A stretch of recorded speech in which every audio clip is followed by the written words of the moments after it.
61 start करते हैं जी। Term test discuss करते हैं। सबसे पहले मेरा दिल है कि हम क्रैशी स्टील को डिस्कस करें। कैसा हुआ ये सवाल अटेम्प्ट? अच्छा हुआ था। इसको क्विकली करना लें। ऑन यकम जुलाई 9, इससे पहले रिक्वायरमेंट पढ़ते हैं। Compute cost of capital work in progress for the factory building as of 30 June 2010। Borrowing cost calculation should be based on number of months. वो तो हम ऐसे ही करते हैं ना। खैर है, ठीक हो तभी ऐसे ठीक है। अच्छा, टेस्ट कैसा हुआ था अभी पता लग जाता है। तो हमने निकालनी है जी कॉस्ट ऑफ CWIP। ये आपको पता ही है कॉस्ट ऑफ एसेट के अंदर। चलो CWIP है तो कॉस्ट ऑफ CWIP के अंदर क्या कुछ आता है? बोले बोले कंस्ट्रक्शन कॉस्ट्स होती हैं, फिर जी मैप फी, कंसल्टेंट फी,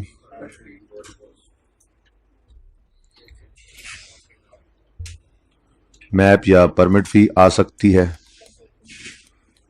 कंसल्टेंट फी आ सकती है। पहले मैं रीसेंट टाइम का सवाल डालने लगा था आपके परिचय में, इतना आसान था, फिर मैंने वो नहीं डाला। रीसेंट टाइम का देख लेंगे, ज़ाहिर है रीसेंट टाइम का सवाल भी तो बहरहाल देखना ही है। जो अभी अटेम्प्ट गुजरी है, बोरिंग कॉस्ट का 8 नंबर का सवाल था, वो ज़्यादा आसान था। मैंने कहा चलो उसमें कुछ था नहीं, ये वाला इसलिए भेज दे दिया मैंने। और बोरिंग कॉस्ट, अब ये रिक्वायरमेंट है। बोरिंग कॉस्ट की कैलकुलेशन अब हम वर्किंग 1 में फिर कर लेते हैं, ठीक है। अब चूंकि कैपिटल वर्क इन प्रोग्रेस है, इसका मतलब कंप्लीट नहीं हुआ होगा। बहरहाल उसने डेप्शन मांगी भी नहीं थी, ना बुक वैल्यू कही थी, उसने cost of capital work in progress कहा था, ठीक है। अच्छा, वर्किंग 1 कर लेते हैं जी। वर्किंग 1 हमारी फेवरेट वर्किंग कौन सी जी? Borrowing cost to be capital. आपने रिक्वायरमेंट के अंदर बोरिंग कॉस्ट लिखना है, बी कॉस्ट नहीं लिखना, ठीक है। लेकिन वर्किंग में कोई मसला नहीं, आप कर सकते हैं। Borrowing cost to be capitalized. बंदा यहाँ पे मिसिंग है आजकल, सैफल है ना, क्या हुआ उसको? है क्या हुआ? समर वेकेशन, बलोचिस्तान से है वो, तो जाना नहीं, बहुत दूर हो जाता है जी। सबसे पहले interest expense on loan processing charges जी, ठीक। लोन प्रोसेसिंग चार्जेस है किसी के पास उसका नंबर? आप में से किसी के पास नहीं है नंबर? उसका हाल वाल पूछ लो यार, जिंदा ही है ना। टेस्ट देखे क्या था? अच्छा, फिर खैर है। Interest expense on specific loan, और अब पता नहीं सवाल मैंने पढ़ा नहीं, बहुत अरसा हो गया। बैंक लोन 25 मिलियन का था स्पेसिफिक, जिसकी लोन प्रोसेसिंग चार्जेस भी हैं और 5 हाफ ईयरली इक्वल इंस्टॉलमेंट्स हैं। 31 मई 10 से शुरू हो रही है। हमारा ईयर एंड है 30 जून 10। एक किस्त आई थी इस साल में, चलो फिर भी 2-3 लाइनें छोड़ देते हैं। लेस इन्वेस्टमेंट इनकम, कोई और चीज़ आ गई तो भाई फिर मजीद जगह छोड़ लूँगा, ठीक है। उसके बाद interest expense on general loan,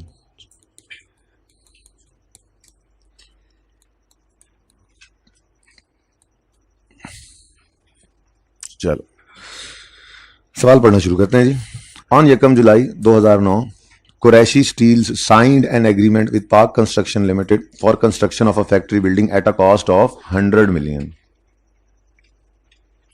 It was agreed that factory would be ready for use from Yakam January 11. The terms of payments were agreed as under: 10% advance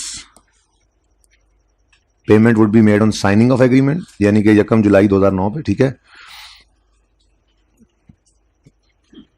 factory हमारा साल 30 जून 10 पे खत्म होना है, फैक्ट्री जाके 2011 जनवरी में कंप्लीट हो रही है, ठीक है ना।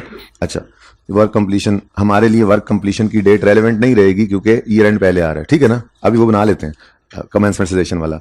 अच्छा जी, उसके बाद कह रहा है the advance paid would be adjusted at 10% of quarterly progress bills. जितना एडवांस होता है वैसे भी हर बिल में से उतना उतना एडजस्ट करते जाते हैं हम। 5% रिटेंशन मनी है which would be deducted from progress bill. Retention money will be refunded 1 year after completion of factory building, ठीक है जी। Progress bills will be raised on last day of each quarter and settled on 15th of next month। ये बड़ी important line थी। ये invoice date का मतलब bill date है, ठीक है ना। यानी वो क्या कह रहा है कि प्रोग्रेस बिल्स जो रेज होते हैं, ठीक है, प्रोग्रेस बिल्स जो बनेंगे यानी रिसीव होंगे, एक तरह से कह सकते हैं, वो last day of each quarter होंगे। यानी क्वार्टर होते हैं ना, जनवरी फरवरी मार्च, एक क्वार्टर अप्रैल मई जून, दूसरा क्वार्टर जुलाई अगस्त सितंबर, तीसरा अक्टूबर नवंबर दिसंबर चौथा, ठीक है। अब यकम जुलाई 9 को अगर ये प्रोजेक्ट साइन करके काम शुरू किया है मिसाल के तौर पे, तो फिर यकम जुलाई 9 से जुलाई अगस्त सितंबर पहला क्वार्टर कब एंड हो रहा है? तो वो कह रहा है 30 सितंबर पर बिल रेज होगा, वो बिल बनाएगा कॉन्ट्रैक्टर, और फिर जब वो बिल आएगा तो वो बिल सेटल होगा 15 ऑफ नेक्स्ट मंथ। क्या मतलब है? मतलब यह है कि पेमेंट डेट और इनवॉइस डेट डिफरेंट थी सवाल के अंदर।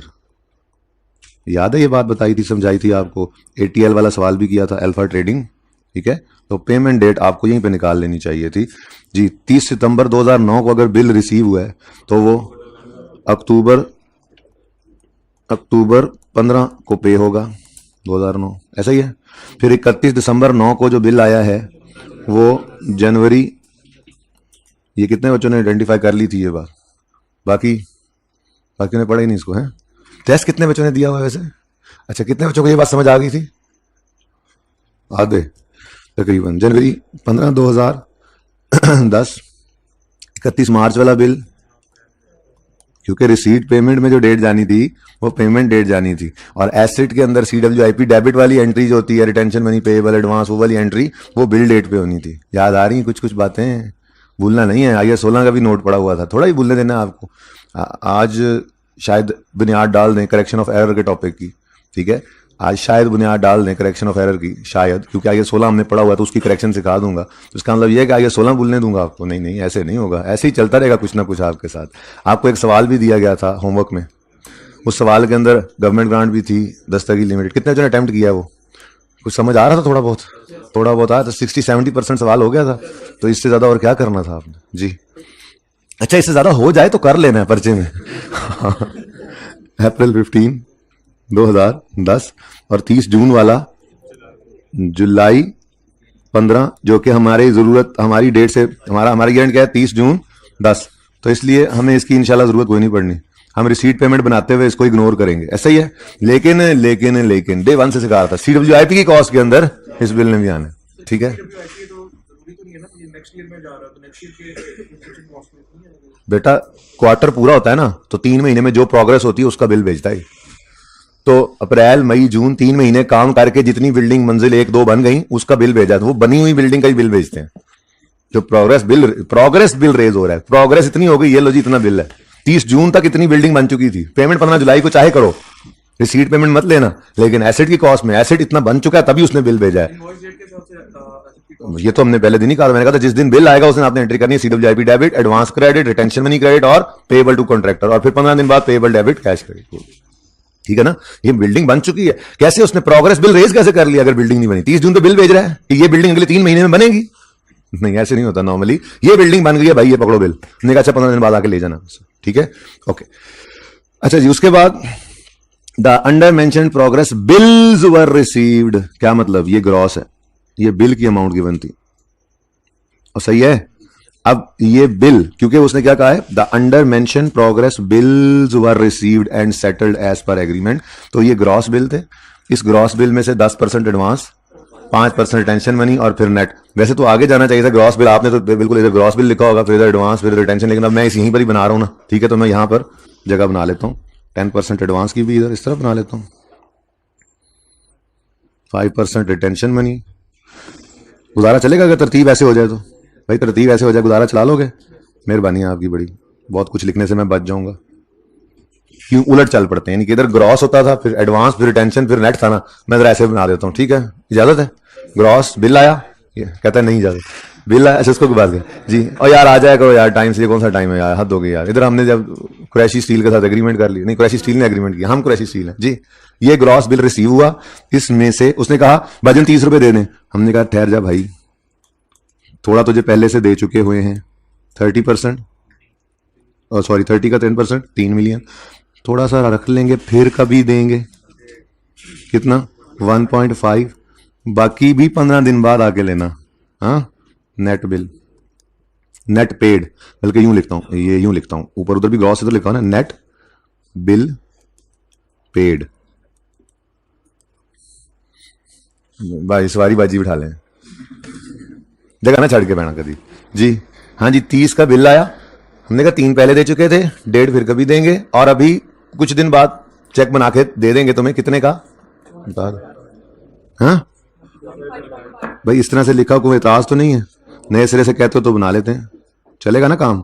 बस वो मैंने आपको तरतीब सिखाई थी, ग्रॉस पहले रखते थे फिर 10% जरा उलट चला दिया है मैंने, ठीक है। अच्छा ऐसे ही जी हर बिल के बारे में बता रहे हैं आप बता रहे हैं, आप कह रहे हैं ये 2 माइनस होगा, ये 1 माइनस होगा और ये 17 पे हो जाएगा, ये 1 माइनस होगा, ये 0.5 माइनस होगा और ये आप बता रहे हैं 8.5 पे कर दें। फिर यहाँ पर 1.5 माइनस होगा, 0.75 माइनस होगा और दस दे नहीं है उनकी चुप कर गए हैं।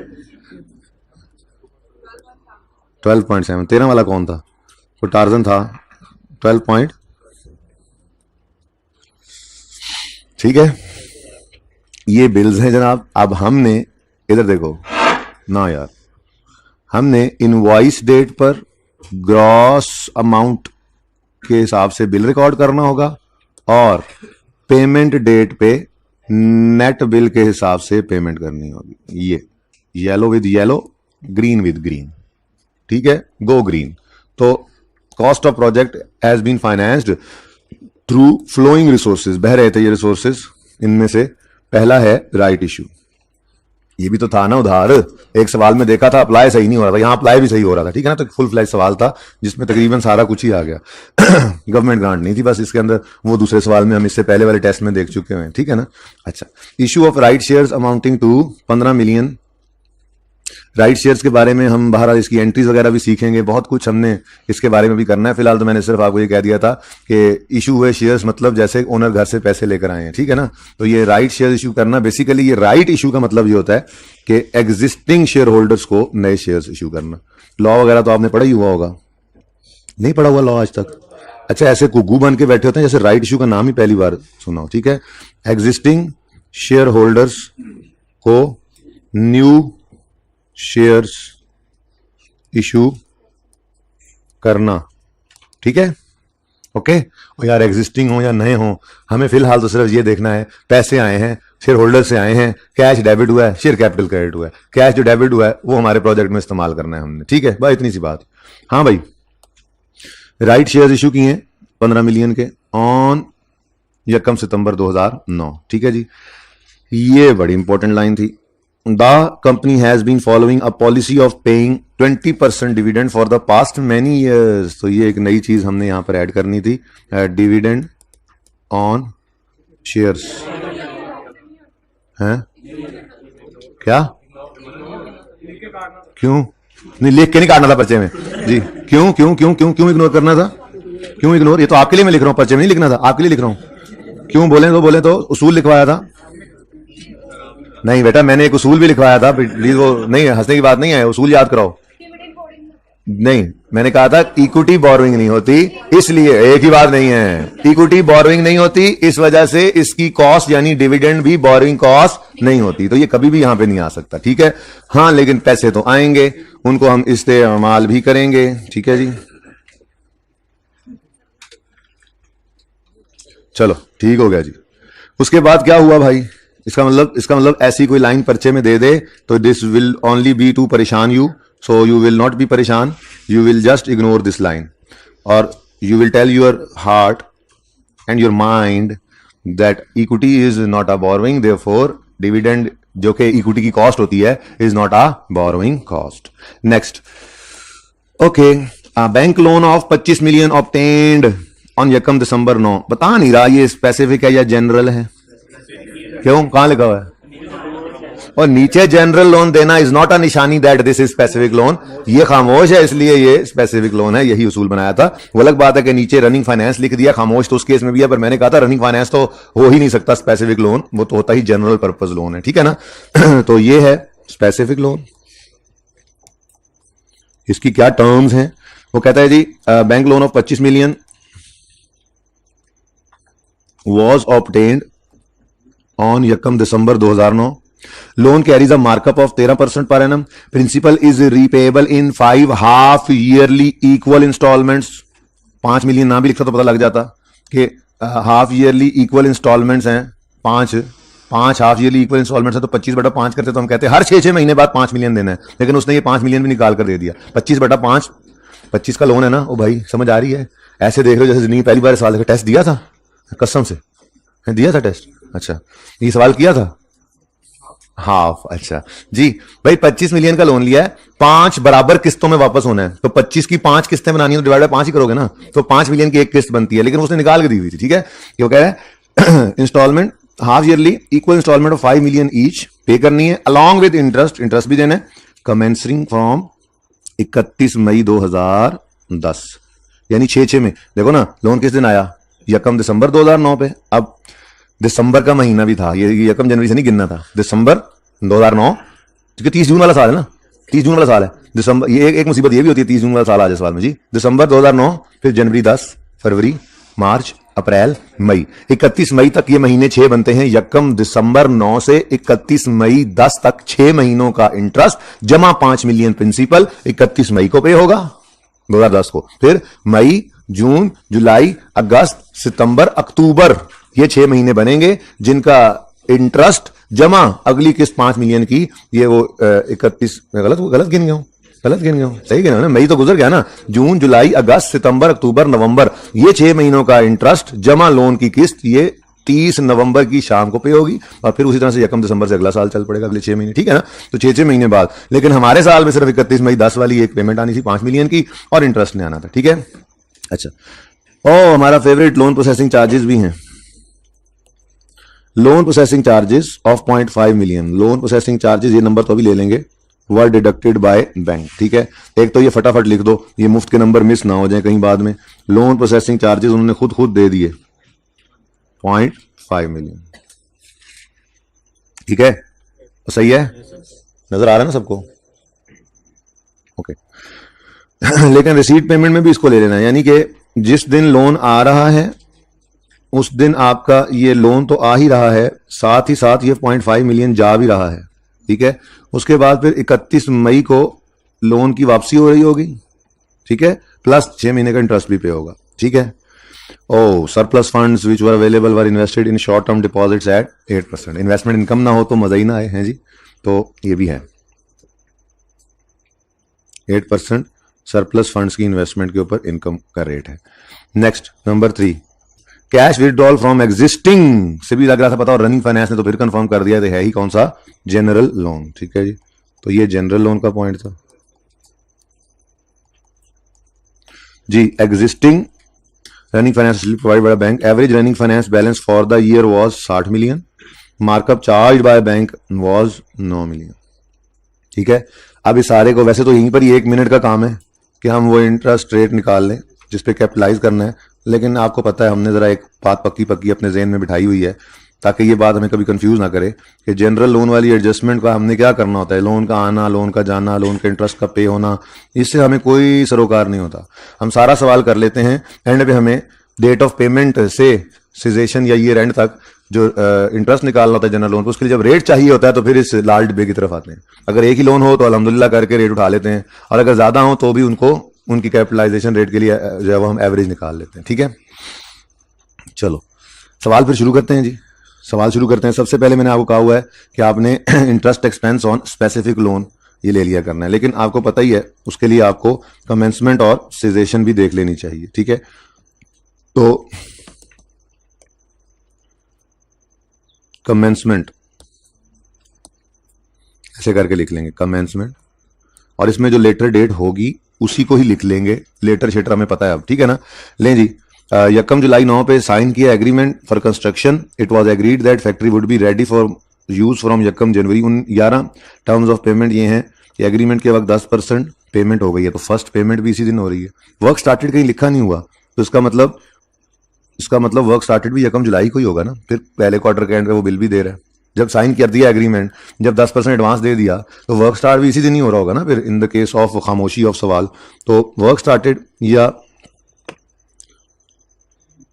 भी यकम जुलाई लेंगे, और फर्स्ट पेमेंट भी 10% एडवांस की इसी दिन हो रही है यकम जुलाई को, तो first payment work started. Loan receive किस दिन हुआ, ओ सारी लड़ाई खत्म कर दी। उसने कहा क्यों लड़ते हो वर्क स्टार्टेड पे, क्यों ढूंढते हो उसको, लेटर तो मैं हूं। ठीक है, होता रहे लोन रिसीव, होता रहे काम, कमेंसमेंट के अंदर होता रहे काम शुरू। जब लोन ही नहीं है तो कौन सा इंटरेस्ट, तो इसका मतलब commencement of capitalization of borrowing cost तो हमारी बनेगी यकम दिसंबर 2009 की डेट।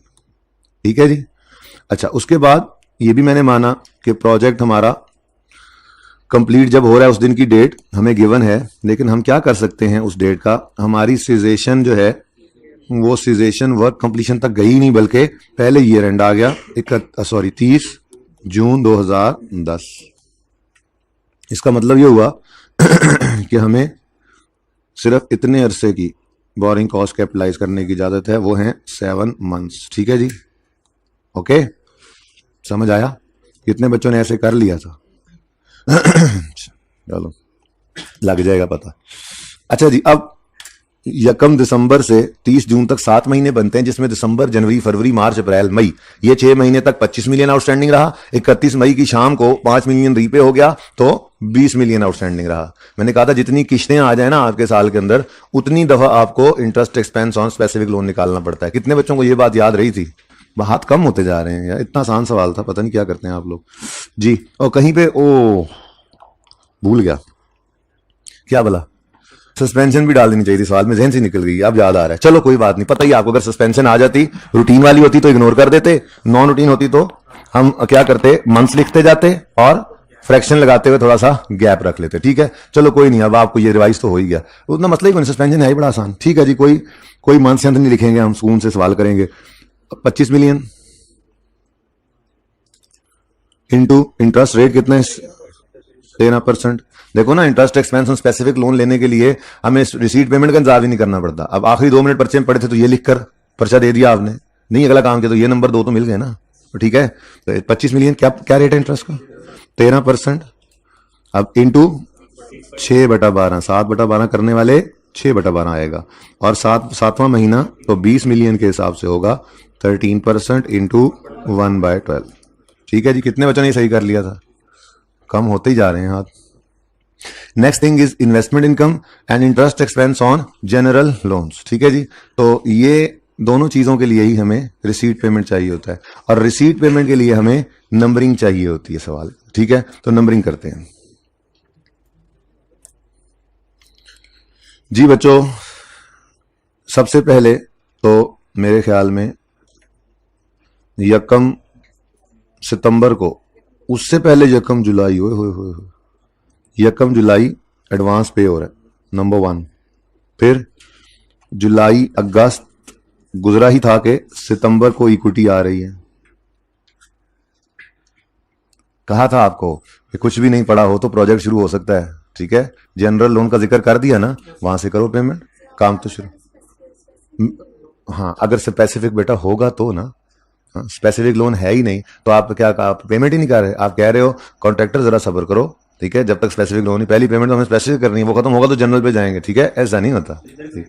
यही तो कंफ्यूजन लाना चाह रहा था मैं जी। इक्विटी आ गई है तो फिर जनरल लोन को रोक देंगे, नहीं, लेकिन जनरल लोन से जो पैसे निकल जाते हैं वो तो निकल जाते हैं, उनकी तो जी जी जी जी, वो मैं रिसीट पेमेंट बनाता भी, देखते हैं। ठीक है, क्या होना है आपके साथ जी। 1 सितंबर को राइट शेयर्स आ गए, फिर सितंबर गुजरा, अक्टूबर आया, इधर देखो अक्टूबर को भी कुछ हो रहा है।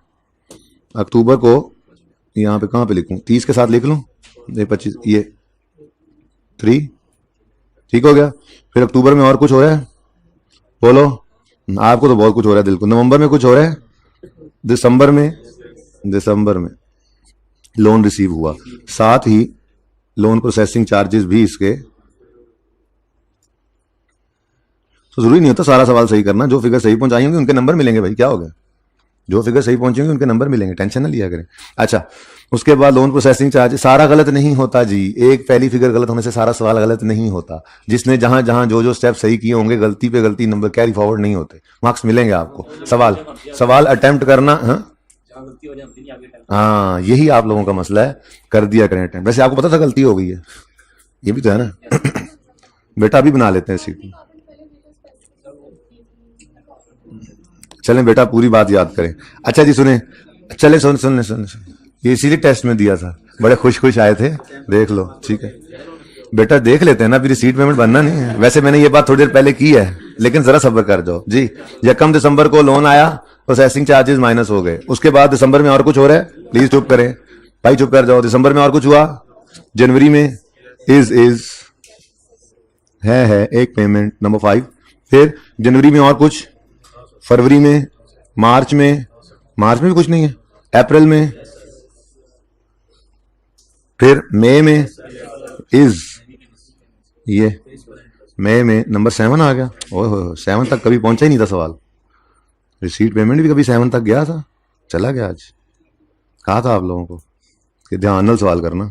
अच्छा जी, उसके बाद जून नहीं है कुछ, और जुलाई इसको इग्नोर कर देंगे। रिसीट पेमेंट के लिए इग्नोर कर देंगे, लेकिन बिल की हद तक याद रखेंगे, क्योंकि हम बिल की अमाउंट की एंट्री करते होते हैं। आपको पता है CWIP debit, advance credit, retention money payable credit और पेएबल टू कॉन्ट्रैक्टर या कैश क्रेडिट। और जब पेमेंट करते हैं तो उसकी एंट्री फिर हम करते हैं पेएबल डेबिट और कैश या बैंक क्रेडिट। चलो छोड़ो आपस में बातें ना करो। अब तो सदमा बस महसूस करो, ठीक है? ओके चलें जी, सवाल तो खत्म हो गया। फिर अब रिसीट पेमेंट बना लेते हैं। Working tube. और यकीन करें जिस बच्चे ने भी अटेम्प्ट किया पूरा सवाल 18 में से 11-12 नंबर वो भी ले उड़ेगा, लेकिन अटेम्प्ट करना जरूरी है ना। जिनको पहले से पता लग जाता है हमारा सवाल गलत है और वो रोक देते हैं, उनको क्या नंबर मिलने हैं? आइए देखो भाई, इधर देखो भाई, इक्विटी। मैंने यहां पर प्रेफरेंस ऑर्डर आज भी नहीं छेड़ना। मसला ये होगा कि इक्विटी या स्पेसिफिक लोन में कुछ पड़ा ही नहीं होगा, काम तो शुरू करना है ना। तो मैंने आपको कहा था कि एक सिचुएशन सिर्फ आती है जिसमें रिसीट पेमेंट आपको लेटर से नहीं बनाना होता, ठीक है? वो सिचुएशन इंशाल्लाह डिस्कस करेंगे। This was that situation. ये वाहिद सिचुएशन है जिसमें आपका रिसीट पेमेंट लेटर डेट से नहीं। मैंने कहा था ना एक आती सिचुएशन, मैंने ये भी कहा था कि डिस्कस करेंगे, ठीक है? और ये भी कहा था कि वो टेस्ट में भी हो सकता है। सुने, देखें मेरी बात सुने, ये कोई कॉन्सेप्ट नहीं था, ये कॉमन सेंस की बात थी। ये कॉमन सेंस की बात थी। ऐसी बात पर्चे के अंदर हो सकती है, कहीं पे लिखी हुई तो है नहीं ना, लेटर वाली कहीं पे लिखी हुई है स्टैंडर्ड के अंदर, ना ऐसी बात लिखी हुई है स्टैंडर्ड में। तो वही बातें लिखी हुई हैं जो आपको पढ़ा दी हुई थी। अब थोड़ा बहुत तो दिमाग इस्तेमाल करना आना चाहिए ना। प्लेट में रख के टेस्ट मिले जी, हम तो वो स्पून फीडिंग चाहते हैं, मजा नहीं आता ऐसे। चुप, खामोश, ठहर जाओ यार, ठहर जाओ। देखो मेरी बात सुनो, मेरे बच्चों मेरी बात सुनो। ICAP में जाने से पहले जो समझ आ जाए वो अच्छी बात होती है, ठीक है ना? ये ऐसी बात वहां जाके समझ आती, बच्चे के बाद आके समझ आती तो ज्यादा बेहतर था। ये अभी वेले सिर समझ लग गई तो ज्यादा फायदा है। उठ जा लोगों की नींदा उड़ गई ने, तू सुता है पुत्र। जनरल पेमेंट टेस्ट दिया? सही किया बेटा इसने, देख लेना। ये सही किया था ना, ये वाला काम सही किया था। हाँ देखा, बड़े आए तुम लोग, टेस्ट नहीं दिया। सो जाओ भाई। नंबरिंग आप लोगों ने कर ली अपने पेपर पे, अब मुझे जरा वहीं से लिखवा दे, मैं बार बार नहीं आ रहा जी। सबसे पहले तो 10% एडवांस। अब चूंकि कंस्ट्रक्शन पेमेंट तो हो रही है ना, प्रोजेक्ट तो शुरू हो गया, ठीक है? तो यकम जुलाई 9 पर एडवांस पेड कितना बनता है जी? एडवांस 100 मिलियन था, इंटू 10%, 10 बनता है। अब इधर देखो, इक्विटी में से पे कर दूं? कहां से आई इक्विटी? स्पेसिफिक लोन से पे कर देता हूं। कहां है स्पेसिफिक लोन? तो फिर एग्जिस्टिंग रनिंग फाइनेंस फैसिलिटी तो पड़ी है ना। वो तो ये नहीं कह रहा कि अच्छा मसला तब होता, हमने वो गवर्नमेंट ग्रांट वाला सवाल किया था, याद आ रहा होगा आपको, बल्कि शायद वो मैंने थोड़ा सिखाने की कोशिश की थी पास पेपर 1 से। वो सिचुएशन होती तो वो क्या सिचुएशन थी? उसमें जनरल लोन था ही नहीं, उसमें जनरल लोन था ही नहीं। तो फिर अजम्पशन क्या है? वो अपनी कैश की जेब से उन्होंने दिए होंगे, कोई इंटरेस्ट नहीं आया। लेकिन यहां पे जनरल लोन पड़ा है, ठीक है? तो सबसे पहली पेमेंट आज लो। आप कहोगे ऊपर बैलेंस आ नहीं रहा, कभी आता था क्या? जनरल लोन का बैलेंस कभी ऊपर आता था क्या? यहां कभी हमने कुछ पॉजिटिव लिखा था? यहां से तो हमेशा नेगेटिव ही होता था, ठीक है? Okay, hope you enjoyed. देखो ना, अब इसमें हम कैसे लेटर डेट से बनाते? इसमें तो इस 10 को यकम जुलाई 9 से 30 जून 10 तक कैपिटलाइज करना था जनरल लोन्स में, क्योंकि ये डेट ऑफ पेमेंट से, और चुप कर जाओ, डेट ऑफ पेमेंट से सीजेशन तक जाता है जनरल लोन, ठीक है जी? 2 बताएं, 2। ओ आ गए, पैसे भी आ गए, पैसे भी। ऐसे टेंशन ले रहे थे। यकम सितंबर 2009 राइट इशू हुई, इसलिए मैं पहले ये सवाल कराया। बाकी तो आसान सवाल थे सारे पर्चे के अंदर, ये भी आसान ही था। जिसको मुश्किल भी लगा 18 में से 7, 8, 9, 10 नंबर ले जाएंगे वो, अगर फाइट किया उन्होंने। और यही करना होता है जी। राइट इशू कितना? 15 पॉजिटिव। आगे पैसे, इससे बैलेंस लिख दे, इसको बैलेंस में लिख दें, इसको बैलेंस में लिख दें ना, इसको बैलेंस में नहीं लिखना, क्योंकि इसका कॉन्सेप्ट, इस पे इन्वेस्टमेंट वाला कॉन्सेप्ट, इन्वेस्टमेंट वाला कॉन्सेप्ट नहीं लगाना, हमने बताया था, ठीक है? जनरल में भी नहीं लगता, इक्विटी पे भी नहीं लगता, ठीक है? सही है? लगता गवर्नमेंट ग्रांट पे भी नहीं है। आप कहोगे सर, कैसे कहोगे? सर आपने उस सवाल के अंदर तो इन्वेस्टमेंट इनकम बेल वाले में निकाली थी भाई, बिल्कुल निकाली थी, अदर इनकम में ले गए थे। मैं तो सब बात कर रहा हूं borrowing cost to be capitalized, इसके अंदर इन्वेस्टमेंट इनकम माइनस सिर्फ होगी स्पेसिफिक लोन वाली। अगर गवर्नमेंट ग्रांट के ऊपर कोई सरप्लस फंड की इन्वेस्टमेंट कर दिया अदर इनकम, इक्विटी में से कोई सरप्लस फंड की इन्वेस्टमेंट कर दिया अदर इनकम, जनरल लोन से कोई कर दिया तो अदर इनकम। भाई हमारे यहां का ताल्लुक सिर्फ है स्पेसिफिक लोन के साथ, ठीक है ना। इन्वेस्ट ये पहले दिन बताई थी बात जब ये इन्वेस्टमेंट इनकम आई थी। चलें बहरहाल कोई नहीं, होता रहता है। उसके बाद नंबर, उसके बाद किसने क्या हुआ 30 सितंबर को, 15 अक्टूबर को कुछ हुआ है भाई। नंबरिंग करा दी अल्लाह के बंदे, नंबरिंग करा, मैं खुद देख लेता हूं यार। नहीं आप बस 15 अक्टूबर को वो तो भला हो जाए 25.5, 15 बड़ी आई equity, first bill paid, progress bill ही होता है बस। अब मैंने लो भाई बड़े पैसे अपने लो ले सन ओनर्स, पहले ही बिल ने सांस निकल गया सारी इक्विटी का। कितना 25.5 ब्रैकेट में लिखेंगे, फिर इक्विटी ऐसे करोगे आप इक्विटी 100 मिलियन का प्रोजेक्ट था। चलो बकाया 10.5, ये जनरल लोन तो है ना हमारे पास, ठीक है। एग्जिस्टिंग रनिंग फाइनेंस, इधर कुछ भी नहीं है। अच्छा ये खाली जगह पूरी की है, ओके। चले जी कोई नहीं, अल्लाह खैर करे, आगे बढ़े जी। उसके बाद मैं खुद डेट देखने आया नंबर 4 पे, ओ स्पेसिफिक लोन आ गया आपका फेवरेट। किस दिन जी, 1 दिसंबर 2009, लोन रिसीव। ये जो पहले नंबर पे लिखा करते थे आप, ये वही है जी। लोन रिसीव हुआ कितना, ये स्पेसिफिक लोन है 25। फिर इसी दिन लोन प्रोसेसिंग चार्जेस 0.5, और तो कुछ नहीं हुआ इस दिन। तो डिब्बा लगाओ, उसमें केक डालो और खाओ नहीं, रख दो साइड पे, ये फ्रिज में रखना है, इसको इन्वेस्ट करेंगे, ठीक है। तो अब यहां से बिगड़ जाती है बैलेंस में कितनी, 20, यहां पे भी लिखा करते थे 24.5, इसको उठाकर लिख दिया यहां पे 24.5। कैसा लगा सवाल फिर, अच्छा लगा ना। तो अच्छा है ना, तैयारी हो गई भाई, तैयारी होगी आपकी। उसके बाद जी 1 दिसंबर के बाद 4A 4B हो गया। फिर 5 क्या है, सेकंड बिल 17 मिलियन का पे किया, सेकंड बिल, ठीक है। तो किस दिन भाई, 15 जनवरी 2010, सेकंड बिल पेड। हो दिसंबर पूरा और जनवरी आधा, दिसंबर पूरा और जनवरी आधा, 1.5 महीने तक इन्वेस्टेड रहेगा। 1.5 महीना भी कभी आ सकता था सवाल में, आ सकता था, आ गया जी। कितना बिल पे किया, 17 मिलियन का, बड़े पैसे जी स्पेसिफिक लोन में। बकाया 7.5 भी इन्वेस्टेड रहेगा अभी, ठीक है जी। अब ये 15 जनवरी को इन्वेस्ट हुआ। उसके बाद जी नंबर 6 फिर बिल पे हो रहा है, और बोलो बस 7A भी है, ओए जी। 15 अप्रैल को 8.5 पे हुआ। सदमे से तो निकल आओ, और बच्चों सदमे से तो निकल आओ, कोई नहीं, हो जाता है, ये तो चलता है तायरे लाहूती, अच्छा सॉरी ये दूसरा है उकाब, आप हवाई जहाज ना बने, ये तो चलती है तुझे ऊंचा उड़ाने के लिए। जी बोले ऊंचा ना उड़े, थोड़ा करीब रखें इसको। 15 क्या था, 15 अप्रैल 2010, थर्ड कंस्ट्रक्शन बिल पेड। कितने अभी भी 8, ये लिखना पड़ गया माड़ा जाए में जी। 8.5 में से 7.5 निकल गया, स्पेसिफिक का ये 0 हो गया, और 1 इधर भी आना है। So beautiful question it is जी। उसके बाद बोले ये जी बोलने जोगे नहीं रहे आप। 31 मई पर 7A और 7B, 7A 31 मई पर 7A लोन रीपेड। इतना गुस्सा क्यों कर गए, लोन तस्वीर भी बनानी है ना आप। लोन रीपेड कितना जी, 5 का, जनरल में पड़ा है ना बैलेंस। उसके इसी दिन इंटरेस्ट पेड, और आपने, मैंने कहा था यहां पर डायरेक्ट बस 25 मिलियन इंटू 13% इंटू पूरे 6 महीने की पेमेंट ले ली।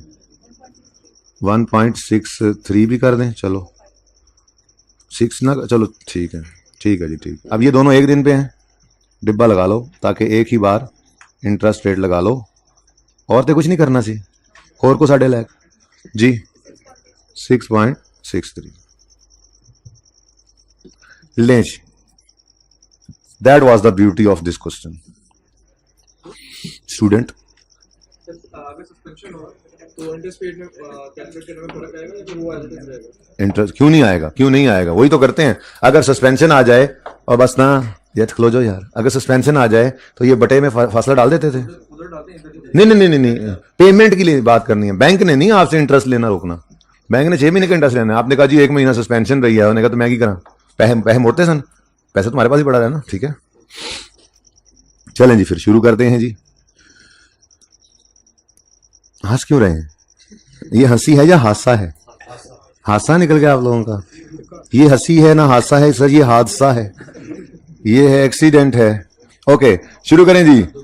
सबसे पहले जनरल लोन ही शुरू होना है, अल्लाह की मर्जी। पहली बार ऐसा हुआ जिंदगी में, बहुत सारी चीजें पहली बार होती हैं। 10 मिलियन जनरल लोन से पे किया 1 जनवरी जुलाई। जो जनरल लोन होता है उसका उसूल क्या बताया था, डेट ऑफ पेमेंट से फिर सजेशन तक, अगर ईयर एंड पहले आ जाए तो ईयर एंड तक। इसका मतलब इस 10 मिलियन के ऊपर पूरा साल इंटरेस्ट निकालना था।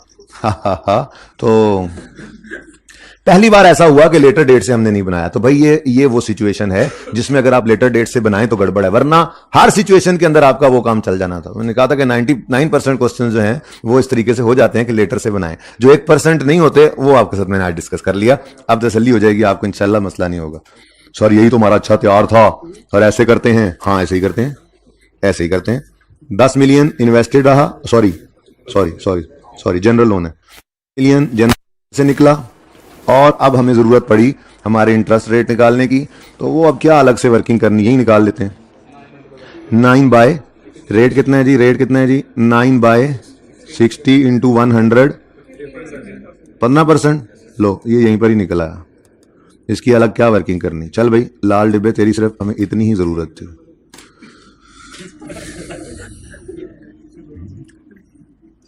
15% इंटू बस 12/12, चलो कर दो। अच्छा मैं 12/12 इसलिए लिख रहा क्योंकि क्लास के बाद बच्चे आके पूछते हैं सर ये 12/12 की समझ नहीं आ रही, इसलिए बस ठीक है, ये पूरा साल रहा, ठीक है ना, ये पूरा साल, क्योंकि 1 जुलाई को पेमेंट हुई है, 1 जुलाई से 30 जून तक पूरा साल, ठीक है जी। उसके बाद 10.5 भी अभी जनरल लोन से पे हुआ, किस दिन देखो, इक्विटी को हमने लिफ्ट ही नहीं कराई, फिर जनरल लोन को पकड़ा, किस दिन जी, ये 15 अक्टूबर से ये पैसे, 15 अक्टूबर को ये पैसे निकले हैं जनरल लोन से 10.5, तो अक्टूबर से 15 अक्टूबर से कितने, किस अक्टूबर से 15, कितनी अमाउंट है 10.5 मिलियन इंटू 15% इंटू, अब जरा देखना अक्टूबर को साइड पे करो, तो अक्टूबर साइड करो, ठीक है, एक दफा ठीक है, पूरा नवंबर पूरा दिसंबर और अगले पूरे 6 महीने, ये हो गए 7 महीने और आधा अक्टूबर। अच्छा मुझे फिर गिन, प्लीज मुझे फिर गिनने देते, मैंने कहा अक्टूबर को साइड पे कर दें, नवंबर दिसंबर ये 2 महीने पूरे और अगले 6, 8 महीने पूरे, 8 महीने और आधा अक्टूबर, कितना हुए, तो 8.5, जबानी बताया था कि कभी ऐसे हो तो 1.5 कर लेना, एक बार बताया था, मुझे याद है, आपको याद हो ना याद हो, 8.5 डिवाइडेड बाय 12। क्या हो गया आप लोगों को, परेशान क्यों हो गए हैं, बीपी लो हो गया, और यार शुक्र किया करो, ये ऐसे नहीं यार काम चलेगा, इसको ऐसे लिखना पड़ेगा, नीचे जगह ही कोई नहीं है, 8.5 बाय 12, शुक्र किया करो, पर्चे में जाने से पहले ऐसे हादसे हो जाते हैं ना। अच्छा जी, उसके बाद ओ जनरल लोन खत्म, हाँ अभी तो खत्म, अभी तो स्पेसिफिक लोन आया और इन्वेस्टमेंट इनकम का चक्कर पड़ गया, ये 1 दिसंबर से पूरा दिसंबर, पूरा आधा जनवरी, 1.5 महीना बस, चलो जो है बिस्मिल्लाह, कितना जी, कितना बैलेंस इन्वेस्ट किया 24.5, इन्वेस्टमेंट इनकम का रेट था 8% इंटू 1.5/12 1.5 बाय 12, ठीक है। उसके बाद अभी भी है बैलेंस, सब कुछ तो था इस सवाल में, कैसा ब्यूटीफुल क्वेश्चन था जी। आधा जनवरी, पूरा फरवरी, पूरा मार्च और आधा अप्रैल, कितने महीने, 3 बेटा फिर गिन लो जरा एक बार तसल्ली ना, आधा जनवरी, पूरा फरवरी, पूरा मार्च, आधा अप्रैल, तो आधा जनवरी आधा अप्रैल 1 महीना, और अब वो को जी सर दिनों के हिसाब से आए, उन्होंने कहा था मंथली बेस पे गिन लेना, बस ठीक है ना, प्लस माइनस थोड़ा बहुत तो होता है। ये जी फरमाएं कितना बैलेंस पड़ा है 7.5, कितने जोर का पड़ा है आपको ये सवाल, अच्छा इंटू 3/12 जी। यहां तक कोई क्वेश्चन है तो पूछे, चीजें क्लैरिटी में आ गई ना, सामने आ गई, किधर गया सवाल वाला भाई, इधर से सवाल कर रहा था जो बढ़ के सवाल कर रहा था, क्लियर हो गई ना चीजें, जब चीज सामने आ जाती है ना सोल्यूशन तो फिर तो क्लियर हो जाती है ना, आइंदा के लिए जी। उसके बाद भाई कहानी रुकी नहीं, अभी कहानी रुकी नहीं, लाल वाला मार्कर बॉल पॉइंट फिर बाहर आ चुका है। 1 मिलियन फिर जनरल लोन से पे हो रहा है 15 अप्रैल को पे हो रहा है ना, तो फिर आधा अप्रैल, पूरा मई, पूरा जून, हर चीज रोकनी है, तो 2.5 महीने आ जाओ भाई बिस्मिल्लाह। 1 मिलियन, ओनली 1 मिलियन है ये, इंटू 15% इंटू 2.5 है, 2.5 बाय 12। अच्छा 2.5 1.5 ये तो किया था ना पर्चे में, इतना तो पता है कि ये भी नहीं किया सर आपने कभी कराया ही नहीं था, आपने कभी 1.5 लिखवाया नहीं था हमें सवाल में, हमने तो 1 नहीं लिखा था, ऐसे तो नहीं किया कुछ, खुदारा ऐसे नहीं करना जी। उसके बाद आखिरी पेमेंट, चलो जी मुकाइए सवाल, क्या यार कुछ और भी करना था आज, इन्वेस्टमेंट प्रॉपर्टी के डिस्क्लोजर्स भी करने थे है ना। 6.63 सर उस जोगे रही को नहीं असी हूं, 6.63 मिलियन इंटू 15% इंटू, अब देखो 31 मई है तो फिर सिर्फ जूने का महीना जी। बस भाई टेंशन नहीं लेनी है, टेंशन नहीं, रोना नहीं। कैलकुलेटर्स तो बाहर निकाल लीजिए अब। 0.5 ओके जी। Interest expense on specific loan, इन पहली 2 ब्रैकेटों का टोटल बताएं, ब्रैकेटों का है, जरा चेक भी करते रहे जी। 1.84, एक मुलाजिम कैलकुलेट करता रहे, एक लिखता रहे, तो बाकी चौधरी साहबान वेले ना बैठे, चेक करते रहे कि मुलाजमीन काम ठीक कर रहे हैं, सही कर रहे हैं। अच्छा जी बड़ी मेहरबानी। इन्वेस्टमेंट इनकम की 2 ब्रैकेटों का जवाब दें। 0.395, 0.4 कर लें, अच्छा नहीं करते, माइनस करना है इसको, इनको नेट करके जवाब बता दें। 1.45। ओ भाई किधर जा रहा है यार जी। उसके बाद ये जनरल लोन की 4 ब्रैकेटें हैं, इनका जवाब दे दें। 2. ये जरा चेक कर लें जी सारे बच्चे। उसके बाद ये तो कुछ है नहीं, डिविडेंड शिविडेंड, तो टोटल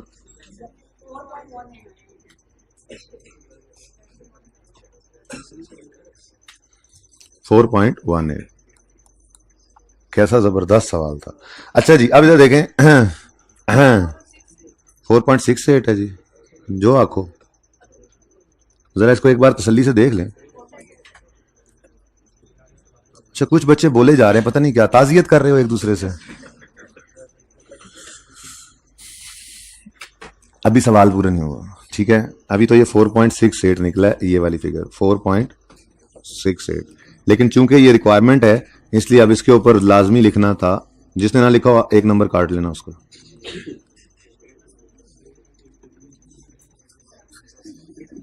जी 4.68 प्लीज बेटा, बस कोई बात नहीं, हो जाता है, अब जो होना सी होते हो गया है, जो गुजर गया भाई कह रहे हैं उसे शायर बनने की कोशिश कर रहे हैं, अकाउंटेंट बनने की कोशिश नहीं कर रहे जी।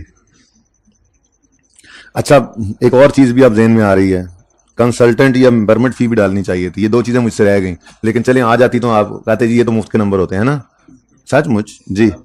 चलें जी अब कंस्ट्रक्शन कॉस्ट्स, ये बेटा सारे ही बिल देखना जरा, बिल डेट सारे ही बिल, ये हमारे साल में, ये हमारे साल में, ये हमारे साल में, ये हमारे साल में, ये भी एसेट की कॉस्ट, ये भी एसेट की कॉस्ट, ये भी एसेट की कॉस्ट, ये भी एसेट की कॉस्ट, समझे हो जी। नेट बिल नहीं, ग्रॉस बिल, साथ ही लिखा हुआ है। CWIP डेबिट, CWIP डेबिट होना था 30 से, एडवांस क्रेडिट 3 से, रिटेंशन मनी 1.5 से। नहीं याद भूल गए हो क्या, याद माजी अजाब नहीं है बेटा, हाफिज़ अल्लाह से कहा करो ना छीने आपसे, मैं ये एंट्री कर देता हूं आपको, क्या याद करे सो जी।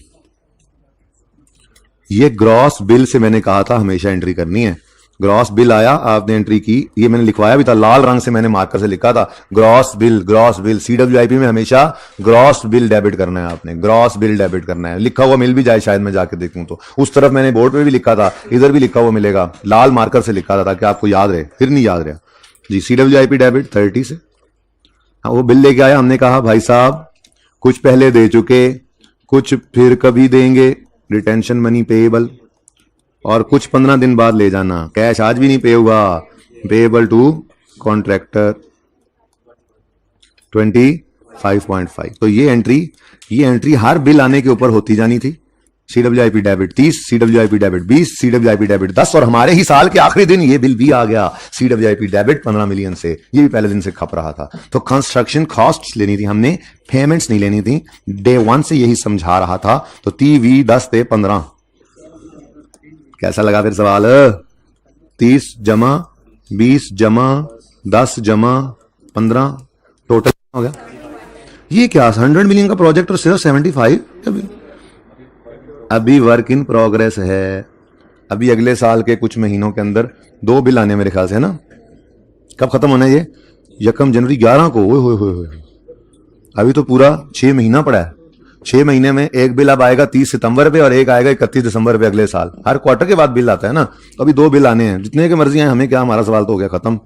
पारामाट फी कोई नहीं है, मैप फी कोई नहीं है, कंसल्टेंट फी कोई नहीं है, आंसवर है। बेटा क्यों करेंगे? ये एंट्री नहीं सिखाई थी, ये वाली एंट्री? या वैसे ही टाइम लाया कर रहे हो आप लोग मेरा टाइम लाया कर रहे हो, बता रहा हूं मैं। ये देखो, चुप कर जा हुन, जो होना सी वो बेटा हो चुका है तेरे नाल, हुन चुप कर जा। ये है जी एंट्री। ठहर जाए ना बेटा, ठहर जाए ना, अब ठहर जाए ना, बात की है तो अब बात जब निकलेगी तो फिर बात फिर चलेगी। सबसे पहली एंट्री आपने फरमाई होगी, आप खवातीनों हजरात ने 1 जुलाई 2009 पर एडवांस डेबिट और कैश क्रेडिट, ठीक है। उसके बाद आपने एंट्री की CWIP ग्रॉस बिल से कहा था, तो 30 रुपए का बिल आया। एडवांस, बेटा ना करना बातें, एडवांस टू कॉन्ट्रैक्टर क्रेडिट 3 से, रिटेंशन मनी पेएबल क्रेडिट 1.5 से और पेएबल टू कॉन्ट्रैक्टर क्रेडिट 25.5 से। हूँ घर छड़ के आवांगा इस ट्रांजैक्शन में, ठीक है ना। ये किस दिन बिल आया था जी? 30 सितंबर 9 पर। उसके बाद 15 अक्टूबर 9 आएगा और वो फिर आएगा और अपना बिल ले जाएगा, पेमेंट चेक ले जाएगा, पेएबल टू कॉन्ट्रैक्टर डेबिट और कैश या बैंक क्रेडिट 25.5 से। फिर अगला बिल आ जाएगा कि नहीं आएगा? आएगा, बिल तो आना ही है। आप लोगों को अब होश नहीं आ रहा, बिल तो आ रहा है। 31 दिसंबर 2009 पर एक और बिल आया और ग्रॉस बिल हमेशा CWIP में फेंकना है। वो आया जनाब 20 मिलियन का। हमने कहा भाई साहब, मेरे अल्फाज भी आपको याद होने चाहिए थे, कुछ तो हम दे चुके,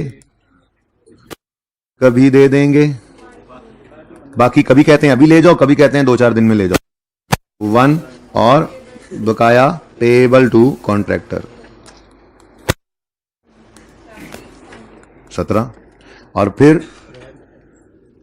15 जनवरी 2010 पर वो आएगा, तो उसका चेक तैयार होगा, हम उसका चेक उसको पकड़ा देंगे, पेएबल को डेबिट करेंगे और कैश या बैंक को क्रेडिट कर देंगे 17 से।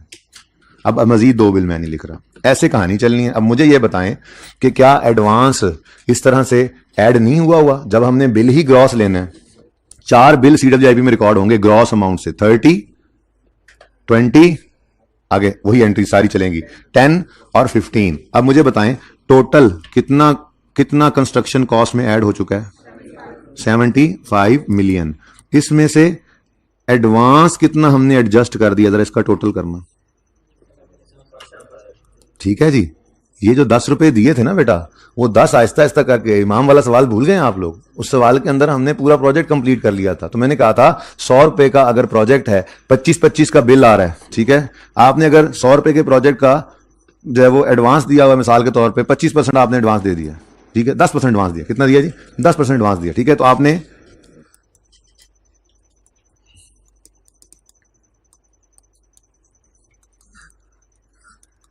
अब आपने क्या किया, आपने पकड़ाया भाई को, ये लो 10, ये एडवांस है, ठीक है। उसने पहला बिल भेजा, अब 25-25 को उसने बिल भेजा, उन्होंने पहला बिल भेजा 25, आपने अगर वो सारा 25 पे कर दिया तो फिर क्या होगा? 25 100 जमा 10 110 आप पे कर जाएंगे। आप ऐसा नहीं करते, आप कहते हैं जी ये 10% एडवांस, इसमें से हम करेंगे माइनस, रिटेंशन मनी को छोड़ो, नहीं है, ठीक है, 22.5 पे कर देंगे। फिर अगला बिल देगा 25 माइनस 22.5, फिर 25 माइनस 22.5, फिर 25 माइनस 22.5, ये बन जाएगा टोटल 90। चेक करो जरा, ठीक है। तो बेटा ग्रॉस बिल से जब हम रिकॉर्डिंग करेंगे, ग्रॉस बिल से जब रिकॉर्डिंग करेंगे तो कॉस्ट के अंदर पूरा 100 आना है, जिसके अंदर ये 10 भी शामिल होना है, ये 90 भी शामिल होना है। ये सारी बात मैंने 2-3 दिन लगाकर की थी वैसे, ठीक है। बहरहाल जी सवाल खत्म हो चुका है, माजरत के साथ। अब आपको अच्छा लगा या बुरा, लेकिन ये सवाल खत्म हो चुका है।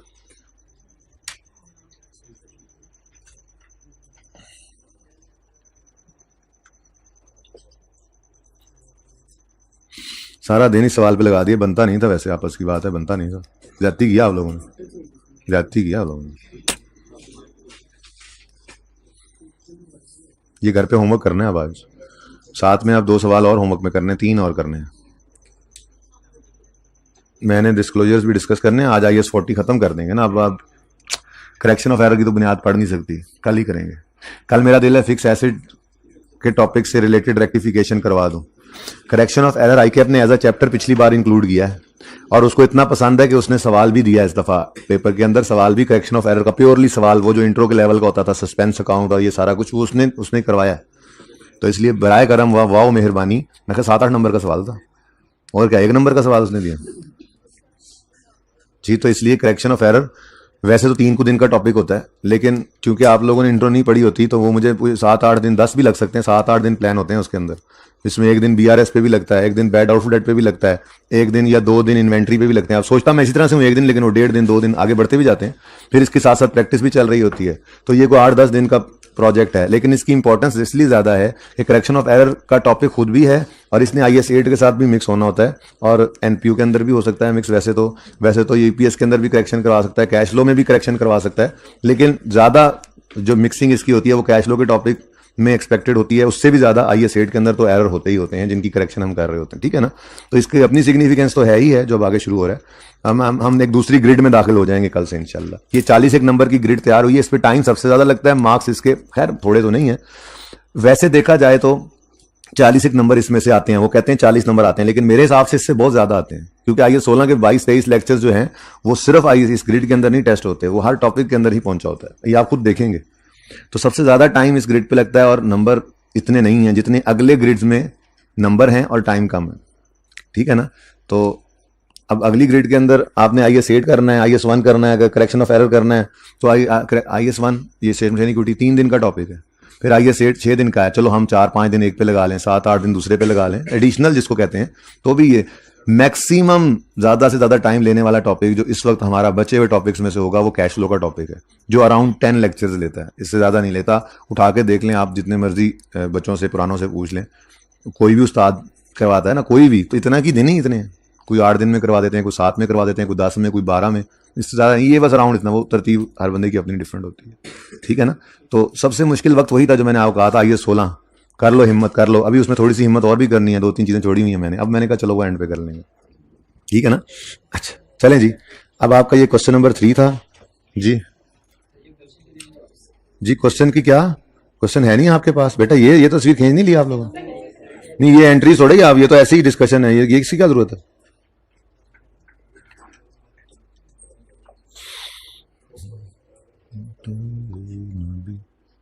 एवं तस्वीर खींची जाएंगे, एवं तस्वीर खींची जाएंगे। ये टाइम ज़ाया करने की टैक्टिक्स हैं। टारा limited in accordance with IFRS prepare a note, please prepare a note on PPE including comparative for inclusion in TL's financial statements for the year 31 December 2021. Column for total is not required, लेकिन comparative is required. तो एक सफे बन सकता था, office building एक सफे बन सकता था, क्योंकि मैंने टोटल का कॉलम नहीं मांगा था और 2 छोटे छोटे कॉलम्स ही हैं, ठीक है, ऑफिस बिल्डिंग और वेयर हाउस। ICAP की रिसेंट अटेम्प्ट का ये क्वेश्चन है, ये मेरा दिल किया मैं चेक कर लूं। लग तो मुझे आसान रहा था, लेकिन फिर मैंने कहा चलो कोई बात नहीं, कुरैशी स्टील है ना, नाम ही काफी है, मुगल स्टील जैसे ना, कुरैशी स्टील नाम ही काफी है ना जी। तो सवाल का नाम ही काफी था भाई। सवाल हमेशा, पर्चा हमेशा ही ऐसा होता है, ये 3 हिस्सों में बटा होता है, बल्कि चौथा हिस्सा छोटा होता है, उसको साइड पे रखो क्योंकि वो साइड पे रहना है। तो 25-30% बेटा मैं क्या कह सकता हूँ, मुझे गैप का इल्म तो है नहीं। कोशिश यही है कि जितना कुछ हो सके डिस्कस कर लें। अब इससे ज्यादा टफ तो नहीं आ सकता, मैं को नहीं जी नहीं आ सकता, आ जाए फिर मेरे पास गायब का इल्म तो नहीं है, लेकिन जो कुछ कर सकता हूँ मेरे पास में जब हूँ मैं कर रहा हूँ, ठीक है ना। इंशाल्लाह उम्मीद है इसी के अंदर अंदर बात हो जाएगी, इससे बाहर नहीं जाएगी। बेटा मैं ये अर्ज कर रहा हूँ कि मैं कह सकता हूँ मैक्सिमम यही है, लेकिन दावा कैसे करूँ? हाँ, कह ही रहा हूँ बस, हाँ यार तो इंशाल्लाह यही होगा, डरते हुए अल्लाह से इंशाल्लाह यही होगा। दावा तो नहीं ना किया जा सकता। बात यह है कि जी पर्चा में अर्ज करा था 25-30% आसान, 25-30% मुश्किल और 25-30% बहुत मुश्किल होता है। आप कहोगे बाकी 10% वो होता ही नहीं है पर्चे में। यानी आपने सोच के ये जाना है कि 90 नंबर के पर्चे में से मैंने 50 नंबर लेने हैं, ठीक है ना। तो हो सकता है, कोई मसला नहीं है, ठीक है। उसके अंदर आसान पेपर, आसान सवाल जो होते हैं वो आपको ज्यादा नंबर देते हैं, ठीक है। मुश्किल थोड़े से कम, और बहुत मुश्किल में से भी आप फाइट करके कुछ ना कुछ नंबर चीट लेते हैं, ठीक है। बैड लक होती है कि आपको सवाल जो नहीं आता, सबसे टेक्निकल है, सबसे पहले पकड़ लें। इसलिए अल्लाह से मांग के जाया करें कि पर्चे में सबसे पहले आपके सामने वही सवाल आए जो सबसे इजी हो, सबसे जल्दी जल्दी मार्क्स मिल जाए। तरीका बताऊंगा इंशाल्लाह एंड पे जाते जाते, ठीक है, कि आपने कैसे 15 मिनट्स को यूटिलाइज करना है जो एग्जाम के पहले आपको रीडिंग टाइम में मिलते हैं। अच्छा जी, सवाल को एक नजर देख लेते हैं। Following information pertains to property plant equipment of Terra limited. 1 जुलाई 17 को एसेट खरीदा इन्होंने, ये ऑफिस बिल्डिंग। कॉस्ट 96 मिलियन थी, लाइफ 10 साल थी। रीवैल्यू हुआ 1 जनवरी 19 को। ईयर एंड है 31 दिसंबर वाला। कोई मसला नहीं था, कोई मसला नहीं था। 1 जुलाई से 31 दिसंबर 17 तक 6 महीने डेफिसिट होना था, फिर 31 दिसंबर 18 तक पूरा साल, फिर 31 हाँ बस 1.5 साल हो गए। कितने साल गुजर गए? 1.5। अब 1 जनवरी 19 को एसेट हुआ रीवैल्यू, एक लाइन छोड़ी, रीवैल्यू अमाउंट लिखी, सरप्लस लॉस निकल आया। ओके, अब उसके बाद जब 19 के साल की डेप्रिसिएशन निकालनी थी तो रिमेनिंग लाइफ उसने बताई हुई है 1 जनवरी 2020 पे। इसका मतलब ये रेलेवेंट नहीं है, ये बीच में ना कोई चेंज इन एस्टीमेट डाला है उसने। अभी हम उससे पहले खड़े हैं, हम 19 वाले साल में खड़े हैं। 19 के साल की डेप्रिसिएशन निकालनी होगी तो रिमेनिंग लाइफ खुद निकालेंगे, खुद निकालेंगे। लाइफ थी 16 साल, गुजर गए 1.5 साल, तो रिमेनिंग 14.5 साल। लेकिन जब डेप्रिसिएशन पूरे साल की निकालनी थी, चलो ठीक है, तो बाय 14.5 आपने करना था। 14.5 से कितने डिवाइड किया था? ये काम सीखा हुआ है क्लास के अंदर, हमने इस तरह से देखा था हमने, ठीक है। चलें कोई नहीं। अच्छा, उसके बाद 19 का साल गुजर गया, 20 के साल के पहले ही दिन क्या हो रहा है? Change in estimate. कोई नहीं, तो 20 की डेप्रिसिएशन इस हिसाब से निकालेंगे। बड़ा आसान सवाल था, खुद ही पहले दिन के ऊपर उसने लाइफ भी निकाल कर दी जी, ये चेंज इन एस्टीमेट आ गया, तो कोई मसला नहीं। आपने 20 की डेप्रिसिएशन को वो बुक वैल्यू जो एंड पे निकली हुई है, जो वो 14.5 से डिवाइड करके आपने ये रीवैल्यूड अमाउंट को 14.5 से डिवाइड करके बुक वैल्यू निकाली होगी ना, 31 दिसंबर 2019 पर निकाली होगी ना, वही बुक वैल्यू आपने आगे यूज कर लेनी थी और उसको डिवाइड कर देना था 9 से। ये आ जानी थी 20 की डेप्रिसिएशन। फिर 21 के साल के पहले दिन फिर एसेट हो जाना था रीवैल्यू। अब आपने फिर 21 के साल के एंड पर बैठकर फिर रिमेनिंग लाइफ निकालनी थी, ठीक है ना, और वो 9 में से निकालनी थी। सही है, इतना मुश्किल सवाल नहीं था। कितने बच्चों ने सबसे पहले ये सवाल किया? इनको अच्छे मार्क्स उम्मीद मिल जाएंगे, क्योंकि नंबर थे इसके 18, नंबर इसके 18 थे, और सवाल ये मेरे ख्याल में आधे घंटे में हो जाने वाला था, ठीक है ना। लेकिन मसला क्या होता है? मसला ये होता है कि ये जो हंस रहा है ना, इस तरह के बच्चे क्लास पर्चे के अंदर बैठ कर ना जो सवाल आता है वो बड़े सुकून से, प्यार से, बड़े फूल बूटे लगा के उस सवाल को करते हैं। जो आता होता है वो आधे घंटे में होने वाला, उस पर पौना घंटा लगाते हैं, और फिर बाद में जो नहीं आता होता उस पर जब स्पीड लगती है तो बाद में खुद को देखने पर भी समझ नहीं आती क्या लिखा हुआ है। तो तरीका ये होता है कि पहले लफ्ज से ही आपने एक अच्छी स्पीड मेंटेन रखनी है पर्चे के अंदर, और वही स्पीड एंड तक चलती जाए। रिलैक्स होकर तो कोई सवाल भी नहीं करता, पर्चे में सवाल नहीं करना। सवाल आता है तो इसका मतलब ये है बस रिलैक्स होकर करने लग जाओ, नेवर, ठीक है। तो आपने 21 और 20, ये 20 और 21 का नोट बनाना था, करना था सिर्फ वर्किंग पूरी बना लेनी थी, पूरी वर्किंग बनानी थी, और फिर फिगर उठाते जाना था। बड़ी प्रैक्टिस की हुई थी, तो ये एक आसान सवाल था। ये इस दफा आईकैप की से ये सवाल उठाया मैंने, ठीक है। अगला भी बिल्कुल वैसा ही है, वेयर हाउस है, बस वो 1 जुलाई 18 को आया था, बाकी सब कुछ सेम था, ठीक है।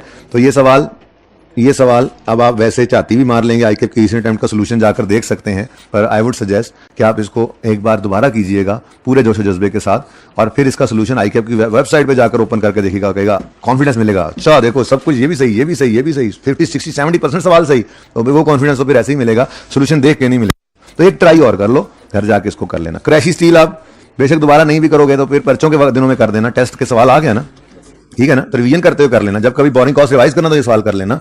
अगर बहुत अच्छा घर पे पढ़ते हो, टाइम ज्यादा देते हो, तो आज ये भी कर लेना और नोट भी बना लेना। एमसीक्यू रीसेंट अटेम्प्ट से उठाया मैंने, एमसीक्यू रीसेंट अटेम्प्ट से उठाया मैंने। एमसीक्यू आई थिंक ये भी रीसेंट अटेम्प्ट है, मेरे ख्याल में ये भी रिसेंट अटेम्प्ट का ही है, इनमें से कोई एक नहीं है। चलें, बहरहाल ये एमसीक्यू में कल डिस्कस करूंगा, होमवर्क। ये सवाल कैसा रहा, इसकी समझ इसलिए नहीं आई कि आप लोगों ने गवर्नमेंट ग्रांट के थीम को, मेरे पहले दिन वाले बताए हुए थीम को आपने गौर से सुनना ही नहीं था। डायरेक्टर जो चबला मार रहे हैं, क्या कह रहे हैं? वो कहते हैं जी 1 जनवरी 2020 पे मासूम limited received a government grant of 80 million towards purchase of new plant with a gross cost of 640 का हमने प्लांट लेना था, उसके लिए गवर्नमेंट ग्रांट मिल गई। The plant has an estimated life of 10 साल and is डेप्शन of straight line basis. बस इतनी बात बहुत है। हमने कहा था जो मर्जी बेसिस, जो मर्जी कंडीशन, जो मर्जी करता रहे, ये प्लांट की मद में ग्रांट रिसीव हुई है। जैसे जैसे प्लांट ने डेप्रीशिएट होना है वैसे वैसे ग्रांट ने इनकम बनना है, बस।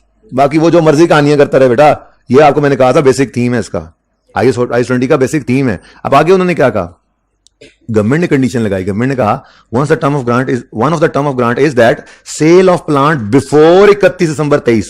ये हम खरीद रहे हैं कब 1 जनवरी 20, कह रहे 20, 21, 22, 23, 4 साल खत्म होने से पहले जो अगर आपने प्लांट बेचा ना, एक धमकी आ रही है, ठीक है, तो क्या कह रहे हैं 31 दिसंबर 20 वाक हो गई जी, अगर 4 से पहले बेचा तो फिर भाई 31 दिसंबर 20 तक बेचा तो पूरे पैसे वापस ले लेंगे वो पहला साल।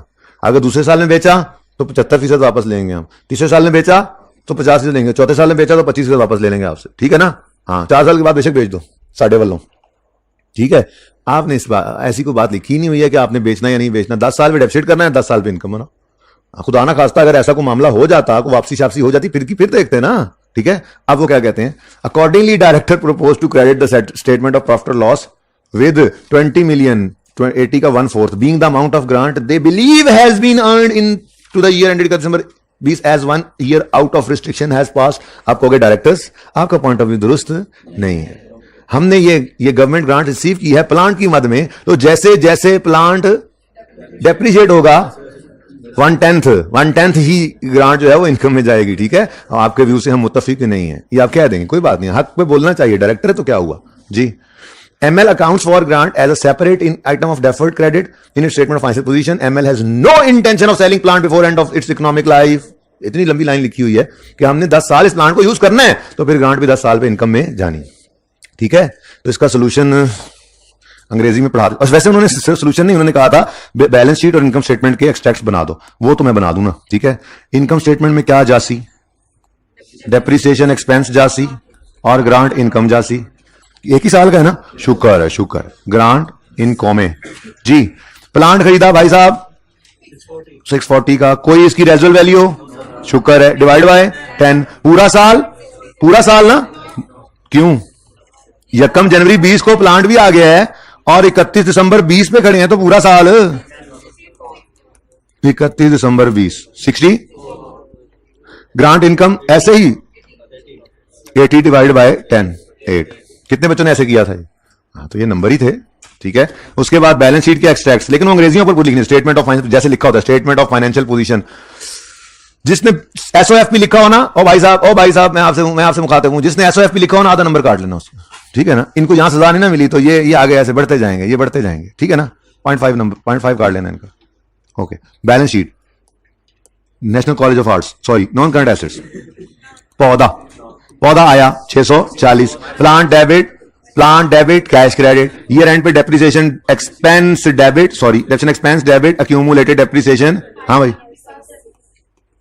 तो 4 नंबर का ही सवाल बनता था ना, और इसमें क्या भूल बूटे लगाए हुए थे आपने कि 4 नंबर, सो इतना लेंथी सवाल, 4 नंबर सिर्फ था ही कुछ नहीं उसमें। उसके बाद नॉन करंट लायबिलिटीज में डेफर्ड ग्रांट आई कितने दी सी 80, cash debit deferred grant liability credit, फिर लायबिलिटी डेबिट इनकम क्रेडिट, तो 72 पे पड़ा। नीचे आपने अगर अंग्रेजी लिखनी थी तो लिख देते कि इनका व्यू हमें कुछ खास पसंद नहीं आया, नहीं लिखना चाहिए था, क्योंकि उन्होंने ये कहा है also comment on directors propose treatment, तो वो अंग्रेजी आपने लिखनी थी।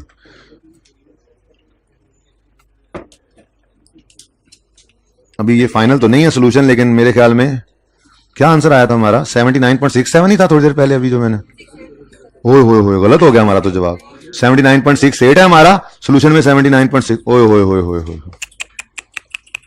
ये देखें जी, यही कुछ हमने किया है।